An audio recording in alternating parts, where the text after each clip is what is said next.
அண்ணா சீரியல்ல இன்னைக்கு என்ன நடக்க போகுதுன்னு பார்க்கலாம் வாங்க வீடியோக்குள்ள போலாம்.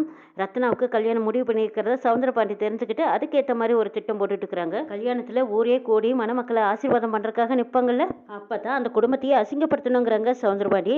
ஐயய்யா உங்க மண்டைக்குள்ள இருக்கிறது மூளையே இல்ல கம்ப்யூட்டரானே தெரியலங்கிறாங்க சனியன். படக்கு படக்குன்னு சீக்கிரமா நீங்க பிளான் போட்டுறீங்கன்னு பாராட்டுறாங்க சனியன். கம்ப்யூட்டரோட வேகமா என் மூளை வேலை செய்ய மாட்டாங்கிறாங்க சவுந்தரபாண்டி. ஊருக்காரங்க உறவுக்காரங்க முன்னாடி சூடாமணி மட்டும் இல்ல மொத்த குடும்பத்தையும் நான் அசிங்கப்படுத்தி நிறுத்த போறேங்கிறாங்க சவுந்தரபாண்டி. இதனால ரத்னாவோட கல்யாணத்தையும் நான் நிறுத்த போறேன் பாரு, எப்படி என்னோட பிளான்னு கேக்குறாங்க. ஐயோ போதும், அங்க பாருங்க அம்மா வர்றாங்க, கொஞ்சம் அமைதியா இருங்க அப்படிங்கிறாங்க சனியன். திரும்பி பாக்குறாங்க சவுந்தரபாண்டி. அங்க பாக்கியம் வெகு வேகமா அப்படியே கொலை ஒரியில வந்துட்டு இருக்காங்க. இதை துப்பு கட்ட மனுஷனை என்ன பண்ணுனா சரியா இருக்கும் அப்படின்னு பாக்கியம் வந்து வேகத்துல நிக்கிறாங்க. இதை பார்த்துட்டு சவுந்தரபாண்டி கேக்குறாங்க, என்ன பேய் பிடிச்சப்போ பவ்யமா வந்து நிக்கிறான்னு கேக்குறாங்க. என்ன என்னோட எதிர் வந்து நிக்கிறீங்க, என்ன பஞ்சாயத்துன்னு கேக்குறாங்க. யாரை கேட்டு நீங்க கறிக்குழம்பு கொடுத்துட்டு போனீங்க? நான் சிவபாலன்கிட்ட தானே கொடுத்துட்டேங்கிறாங்க பாக்கியம். நீ சிவபாலன்கிட்ட கறிக்குழம்பு கொடுத்துட்டே, அவனுக்கு கிரிக்கெட் முக்கியமா போச்சு, யாருக்கு கொண்டு போறேன்னு கேட்டேன், அக்காவுக்குன்னு சொன்னா.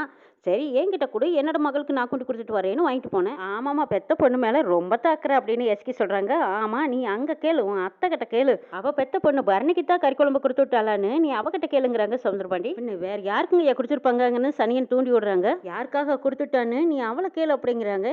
ஏன் இல்லாம அவங்க அண்ணன் இருக்காங்க, அண்ணன் பையன் இருக்கான், மவ எல்லாம் இருக்காங்க, எல்லாத்துக்கும் சேர்த்து தான் அத்தை கொடுத்துட்டு இருக்குங்கிறாங்க எஸ்கி. ஓ அப்ப அவங்கள தவிர அங்க வேற யாருமே இல்லையா அப்படின்னு சவுந்தரபாண்டி ஒரு முடிச்சு போட்டு கேக்குறாங்க. அடி ஆத்தி, மதினி வந்திருக்கிற விஷயம் இந்த மனுஷனுக்கு தெரிஞ்சு போச்சா அப்படின்னு மனசுக்குள்ள நினைக்கிறாங்க பாக்கியம். ஏய் பாக்கியம், சூடாமணியை வச்சே உன்னை எப்படி கிறங்க விடுறான் பாருன்னு அப்படி சிரிச்சுக்கிட்டு பாக்குறாங்க சவுந்தரபாண்டி. ஆண்டவன்னு ஒருத்தன் இருக்கான், பாவம் செஞ்சவங்களை எல்லாம் சும்மா விடாது, பாவம் செஞ்சவங்க மண்ணோட மண்ணா தான் போக போறாங்க. அத்தே என்ன தெரியுது இப்ப எதுக்கு இதெல்லாம் பேசிட்டு இருக்கிறேன்னு எஸ்கே கேக்குறாங்க. சம்பந்தப்பட்டவங்களுக்கு புரியுங்கிறாங்க பாக்கியம். அத்தே யாரு சம்பந்தப்பட்டவங்கன்னு எஸ்கே கேக்குறாங்க. அதெல்லாம் தெரியறவங்களுக்கு தெரியும், நீ வாடி இங்க அப்படின்னு சொல்லிட்டு பாக்கியம் போறாங்க. ஆமா அத்தையே இப்படி பேசிட்டு போறாங்கன்னு எஸ்கே சவுந்தரபாண்டி கிட்ட கேக்குறாங்க. அதுவா, அவளுக்கு பைத்தியம் முத்தி போயிடுச்சு. மாமா யாருக்கு மாமான்னு கேக்குறாங்க. என்ன நக்கலான்னு கேக்குறாங்க சவுந்தரபாண்டி. என்ன மாமா எலெக்ஷன் போது நீங்கள் தான் பைத்தியம் பிடிச்சி உலகிட்டு கிடந்தீங்க, என்னம்மா பேச்சு ஒரு மாதிரியா இருக்குன்னு கேக்குறாங்க. ஆமா அத்தைக்கு பைத்தியம் பிடிச்சா உங்களுக்கு தான் பிரச்சனை, ரோத்துக்கு சிங்கி அடிக்கணும், கொலைப்பட்டினியே கிடக்கணும், எனக்கு என்ன பிரச்சனை அப்படின்னு சொல்லிட்டு எஸ்கே அங்கிருந்து போறாங்க. இதெல்லாம் பேசி நம்ம கேட்க வேண்டிய நிலைமையில இருக்கிறோம். இருக்கட்டும் இருக்கட்டும், ரத்னா கல்யாணம் மட்டும் வரட்டும், இது எல்லாத்துக்கும் சேர்த்து வைக்க போறேன் பாரு ஆப்புன்னு சொல்றாங்க சவுந்தரபாண்டி. சண்முக வீட்டுல வெங்கடேஷ் வீட்டுக்கு வந்திருக்காங்க. நேத்தே நான் வந்துட்டு போனேன், யாரும் வீட்டுல இல்ல, ஆண்டி மட்டும்தான் இருந்தாங்க. அதான் இன்னைக்கு அப்பா அம்மா கல்யாணத்தை பத்தி பேசிட்டு வர சொல்லி அனுப்புனாங்கன்னு சொல்றாங்க வெங்கடேஷ். கல்யாணத்தை வச்சுக்கலாம், எப்ப முகூர்த்தத்தை வச்சுக்கலான்னு கேட்டுட்டு வர சொன்னாங்கிறாங்க.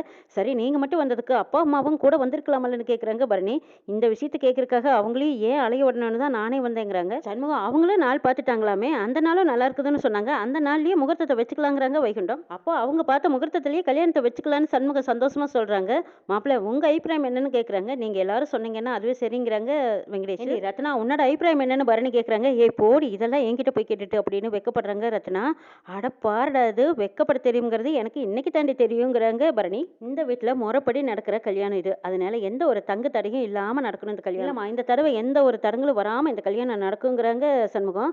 அது தெரியும்பா, இருந்தாலும் எனக்குள்ள ஒரு ஆசை, நம்ம குலதெய்வம் சப்தகன்னி சாமுண்டீஸ்வரி கோயில் சின்னதுதான், இருந்தாலும் கல்யாணத்தை நம்ம அங்கேயே வச்சுக்கலாம்னு சொல்றாங்க சூடாமணி. அங்கதான் இந்த கல்யாணம் நடக்கணும், இதுதான்ப்பா என்னோட ஆசை. மாப்பிள்ளை தம்பி உங்களுக்கு சம்மதமானு கேக்குறாங்க. எங்க வச்சாலும் எனக்கு சம்மதம் தான், அப்பா அம்மா சம்மதம் சொல்லிட்டு வர சொன்னாங்கிறாங்க. அப்புறம் என்ன, நம்ம குலதெய்வ கோயிலேயே கல்யாணத்தை நடத்திடலான்னு சொல்றாங்க சூடாமணி. வீராவுக்கு திடீர்னு சந்தேகம் வந்துருது. ஒரு நிமிஷம் இருங்களேன், நம்ம குலசாமி பேரை எனக்கே அப்பப்போ மறந்துடும், அண்ணங்கிட்டையும் அப்பா கிட்டையும் கேட்டு தெரிஞ்சுக்குவேன். ஆனா இவங்க புதுசா வந்தவங்க, இவங்களுக்கு எப்படி நம்ம குலதெய்வ பேர் தெரிஞ்சதுன்னு கேக்குறாங்க வீரா. அட ஆமா உங்களுக்கு எப்படிமா தெரிஞ்சதுன்னு ரத்னா கேக்குறாங்க. ஏல இங்க பாரு, எந்த ஒரு சந்தேகமா இருந்தாலும் நீங்க எல்லாரும் என்கிட்ட தானே கேட்பீங்க, அதே மாதிரி தான் அவங்களே என்கிட்ட கேட்டாங்க. இதெல்லாம் ஒரு காரணமா, இப்படி எல்லாமா கேள்வி கேட்பீங்க? சரி சரி அதை விடு சண்முகம் விடு அப்படின்னு சொல்லிட்டு வைகுண்டம் சரி நம்ம குலசாமி கோயிலேயே கல்யாணத்தை வச்சுக்கலான்னு முடிவெடுக்கிறாங்க. ஒரே ஒரு வேண்டுகோள், நிச்சயதாரம் மட்டும் ஊரை கூப்பிட்டு செஞ்சுக்கலாமான்னு அம்மா அப்பா கேட்க சொன்னாங்கன்னு சொல்றாங்க வெங்கடேஷ். ஓ தாராளமா வச்சுக்கலாமேங்கிறாங்க சண்முகம். ஓ நீ என்னப்பா சொல்றேன்னு கேக்குறாங்க சண்முகம். ஓ தாராளமா நிச்சயதார்த்தத்தை ஊரை கூப்பிட்டு நல்லபடியா செஞ்சிடலாம், நீங்க எப்ப வைக்கலாம்னு சொல்றீங்களோ அப்ப வச்சுக்கலாம்னு சொல்றாங்க வைகுண்டம். ரத்னா மாப்பிள்ள வந்திருக்காரு, டீ காப்பியாவது எடுத்துட்டு வரலாமல்லங்கிறாங்க. இதோ கொண்டு வரேன் அப்படின்னு சொல்லி டீ எடுத்துட்டு வந்து கொடுக்குறாங்க. குடிச்சதுக்கு அப்புறம் ரெண்டு பேரும் வெளியில பேசிக்கிட்டே நடந்து வர்றாங்க ரத்னாவும் வெங்கடேஷும். எனக்கு இப்பதான் சந்தோஷமா இருக்கு, நம்ம ரெண்டு பேருக்கும் கூடிய சீக்கிரம் கல்யாணம் நடக்க போதில்ல, அந்த சந்தோஷங்கிறாங்க வெங்கடேஷ். நம்ம கல்யாணம் நிக்கிறதுக்கு காரணமும் முத்துப்பாண்டி தான், இப்ப நடக்கிறதுக்கு காரணமும் முத்துப்பாண்டி தான், எப்படியோ கல்யாணம் முடிவாயிடுச்சுங்கிறாங்க ரத்னா. இது எல்லாமே அத்தை மாமா கிட்ட போய் சொல்லிருங்க, சந்தோஷப்படுவாங்கன்னு சொல்றாங்க ரத்னா. சரி நான் அதை சொல்லிக்கிறேன். ஆமா உனக்கு எப்படி என் கூட என்ன நம்பி தனியா விட்டாங்கன்னு கேக்குறாங்க வெங்கடேஷ். எனக்கு பாடி கடா அதோ கனி வருது பாருங்கிறாங்க. ஆளே கனி வந்திருக்காளா, ஏ கனி இங்க வான்னு கூப்பிடுறாங்க. அக்கா கூடத்தானே வந்தேன், அப்புறம் ஏன் அப்படி தள்ளி வந்தேன்னு கேக்குறாங்க வெங்கடேஷ். அக்கா கூட தான் வந்தேன், ஆனா 10 அடி தள்ளி போகணும் எங்க மதினி சொல்லி விட்டாங்கன்னு சொல்றாங்க. சரி மறுபடியும் நான் தள்ளியே நடந்து வரட்டுமான்னு கனி கேட்குறேன். அதெல்லாம் ஒன்றும் தேவையில்லை, நீ கூடவே நடந்து வா அப்படின்னு கூப்பிடுறாங்க வெங்கடேஷ். ஆமா உங்க வீட்டில் இருக்கிறாங்களே ஒரு அம்மா, அவங்க பேர் என்னன்னு கேட்குறாங்க வெங்கடேஷ்.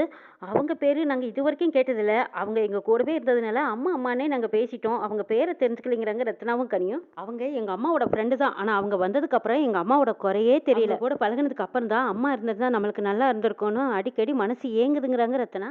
ரத்னா கவலைப்படாத, நம்ம கல்யாணம் மட்டும் முடியட்டும், எங்கள் அப்பா அம்மா உங்கள் அப்பா அம்மா மாதிரியே உங்ககிட்ட நடந்துக்குவாங்க அப்படின்னு சொல்லிட்டு வெங்கடேஷ் அங்கேருந்து போகிறாங்க. பாக்கியும் எஸ்கே 2 பேரும் சமையல் வேலை பார்த்துட்டு இருக்கிறாங்க. இந்த பக்கமாக சவுந்தரபாண்டி இவளுகளை 2 பேர்த்தையும் இனிமேல் கண்காணிச்சுக்கிட்டே இருக்கணும், அப்போ தான் அங்கே என்ன நடக்குதுன்னு நம்மளும் தெரிஞ்சுக்க முடியும்னு நினைக்கிறாங்க. சவுந்தரபாண்டி காதை தீட்டி வச்சு உட்காந்துட்டு இருக்காங்க. சூடாமணி பரணி கையை பிடிச்சி இழுத்துக்கிட்டு வந்து அத்தை என்னை எதுக்கு தனியாக கூட்டிகிட்டு வந்தீங்கன்னு கேட்குறாங்க. ஏய் நம்ம ரத்னா கல்யாண விஷயத்தை பற்றி உங்கள் அம்மா கிட்ட சொல்ல வேண்டாமா?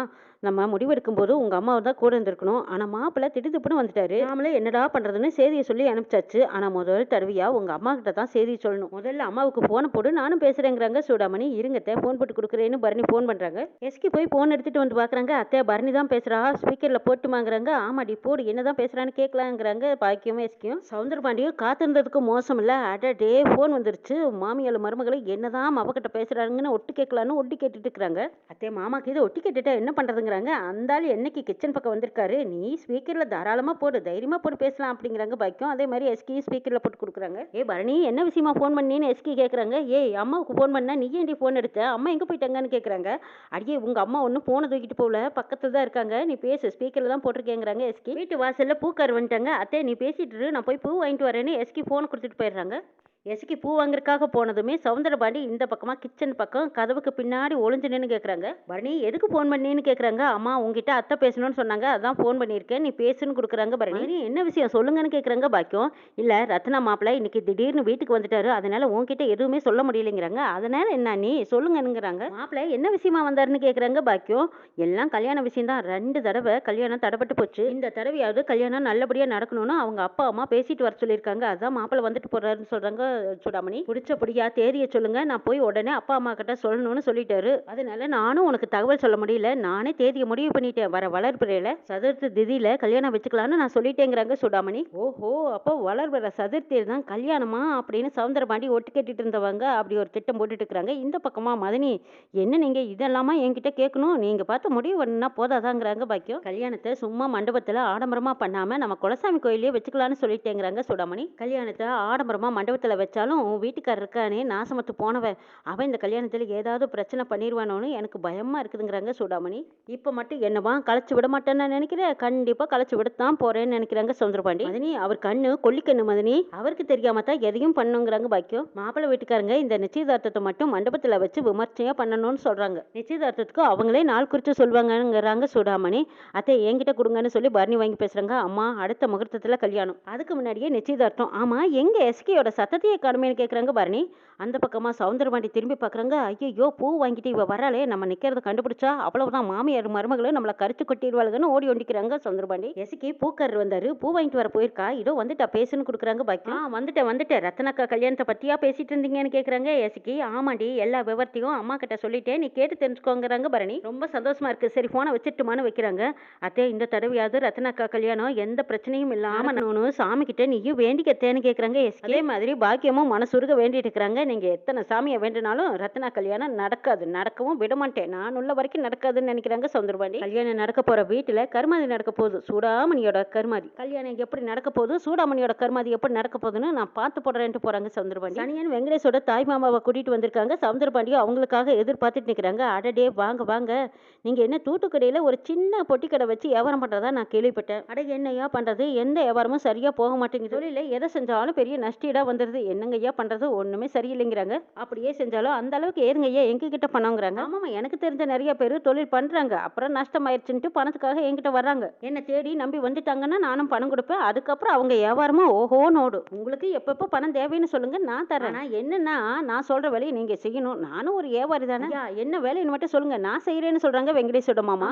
உட பிறந்த மவனுக்கு பரிசம் போட வராங்களாமே, மச்சன மவளை தான் பொண்ணு எடுக்கிறாங்க, அந்த கல்யாணத்துல நீ சில பல வேலைகள் எல்லாம் செய்யணும், அப்படியெல்லாம் நான் சொல்ற மாதிரி நீ செய்வியா இல்ல பணத்தை விட பாசம் தான் முக்கியம்னு சொல்லிருவியா? இந்த காலத்துல பணம் இல்லாட்டி பாசம் மட்டும் இருந்தா அது எதுக்குமே எடுபடாது. பணத்தோட இருந்தா மட்டும்தான் பாசம் நல்லா இருக்குங்கிறாங்க. ஐயா நீங்க சொல்றது 100க்கு 100 உண்மைங்க. என் தங்கச்சி கிட்ட கொள்ள பணம் இருக்கு. ஆனா அண்ணன் ஒரு 100 ரூபாய் கேட்டா அவ கொடுத்துருப்பாளா? நீங்க சொல்லுங்க பிரசிடண்ட், நான் என்ன வேணாலும் செய்யறேன்னு சொல்றாங்க வெங்கடேஷோட மாமா. தங்கச்சி பையனை என் மச்சன பொண்ணுக்கு நிச்சயதார்த்தம் பண்ண போறாங்க. அங்க தாய் மாமங்கிறது நீ தான். எல்லாம் உனக்கு தான் அதிக மரியாதையா இருக்கும். அப்படி உனக்கு ஒரு முக்கியத்துவம் கொடுக்கும்போது நீ ஒரு வேலையை பார்க்கணும். சந்திரபாண்டி ஐயா நீங்க சொல்லுங்க, நான் கச்சிதமா பாக்குறேன்னு சொல்றாங்க வெங்கடேஷோட மாமா. அரிசம் போடும்போது நீ ஒரு முக்கியமான கேள்வி கேட்கிற. பொண்ணோட அம்மால எங்கேன்னு எல்லாருமே அங்க திருதுன்னு முழிப்பானுங்க. அப்ப நீ என்னை பார்க்கணும், நான் ஒருத்தரை பார்ப்பேன். அவங்க மூலையில முக்காடு போட்டு ஒளிஞ்சுக்கிட்டு இருப்பாங்க. அவகிட்ட நீ நேர போய் எனக்கு இங்க ஒளிஞ்சிட்டு இருக்கிறீங்க, நீங்க என்ன தப்பு பண்ணீங்கன்னு அவகிட்ட நேரடியா நீ கேட்கணும். ஆட அம்புட்டு தானா, இதெல்லாம் நான் பிரிச்சு மேஞ்சிடுவேங்கிறாங்க வெங்கடேஷோட மாமா. அந்த இடத்துல அம்புட்டு தான் உன்னோட பங்கு, இதோட நீ நிறுத்திக்கணும். அதுக்கு மேல மிச்சம் உள்ளது எல்லாம் இதோ இங்க நிக்கிறானே சனியா அவன் பாத்துக்கு வாங்குறாங்க சொல்றாங்க. ஆமாங்க ஐயா, எல்லாமே நம்ம குடும்பம் வச்சு நான் பார்க்காம யார் பார்ப்பாங்கிறாங்க. சரி சரி போய் கார்ல இருக்குதே அதை எடுத்துட்டு வா அப்படிங்கிறாங்க. சனியனும் போய் டோர் நேக்குறாங்க. நேக்குனது ஒரு கத்த பணத்தை எடுத்துட்டு வராங்க. எடுத்துட்டு வந்து சவுந்தரபாண்டி கையில் கொடுக்குறாங்க. நான் சொன்ன மாதிரி நீ வேலையை முடிச்சு கொடுக்கறதுக்கு இது முன் சன்மானம். இன்னும் நீ வேலையை முடிச்சு கொடுத்தீன்னு வச்சுக்கோ, இன்னும் வேண்டிய பணம் உனக்கு அள்ளி அள்ளி கொடுப்பேங்கிறாங்க சவுந்தரபாண்டி. பணத்தை பார்த்ததும் வெங்கடேஷோட மாமாவுக்கு பல்லு புறம் தெரிய ஆரம்பிச்சிச்சு. ஐயா நீங்க சொன்ன மாதிரியே வேலையை கச்சிதமா முடிச்சு கொடுத்துருவேங்க ஐயாங்கிறாங்க. ஐயோ தெய்வமே, இதே மாதிரி நிறைய நிச்சயதார்த்தம் நடக்கணும். இதே மாதிரி உள்ள போந்து நிறைய நிச்சயதார்த்தத்தையும் கல்யாணத்தையும் நான் நிறுத்தணுங்கிறாங்க. ஐயா ரொம்ப சந்தோஷமா இருக்கு. இதே மாதிரி உங்க கையால நிறைய கட்டுக்கட்டா பணம் வாங்கணுங்க ஐயா. சரி நான் வட்டங்க ஐயா அப்படின்னு கும்பிடு போட்டு போறாங்க. போயிட்டு வாங்கன்னு சவுந்தரபாண்டி அவங்க மாமாவை அனுப்பி வைக்கிறாங்க. ஏய் சூடாமணி, உன் பொண்ணுக்கு நிச்சயதார்த்தமா பண்ற ஊருக்கு முன்னாடி நீ யாருங்கிறத நீயே சொல்ல முடியாம அப்படி கூனி குறுகி நிக்க போறத நானும் பார்த்து ரசிக்க போறேன்னு நினைக்கிறாங்க சவுந்தரபாண்டி. சவுந்தரபாண்டிக்கு சண்முக குடும்பமே பெரிய அப்பா வச்சிருக்கிறத தெரியாம சவுந்தரபாண்டி சிரிச்சுக்கிட்டு போறாங்க. என்னெல்லாம் நடக்க போதுங்கிறதையும் நாளை சொல்ல பார்க்கலாம்.